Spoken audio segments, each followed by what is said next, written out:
নীল colour করলে, ওকে করলে, এরপর রাইট ক্লিক করে কপি করলে, কপি করে এমএস পেন্টে এসে পেস্ট করলে, বাস এটা মধ্যেখানে রাখলে।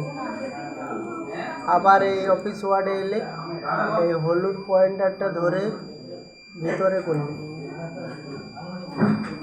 একটুকু ফাঁকা রাখবে মধ্যেখানটা, এটা কপি করলে পেন্টে এসে পেস্ট করলে।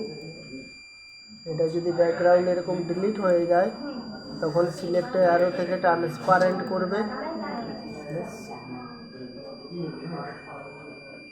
এটা অ্যাডজাস্ট হয়ে গেলে আবার অফিস ওয়ার্ডে আসবে, এই হলুদ পয়েন্টারটা একদম বাইরে করলে, সেভ আউটলাইন, এখানে ওয়েট সাইজটা মোটা করলে, কপি করলে, আবার এমএস পেন্টে পেস্ট করলে। সব কথা হয়ে গেছে, এবার পারবে তো?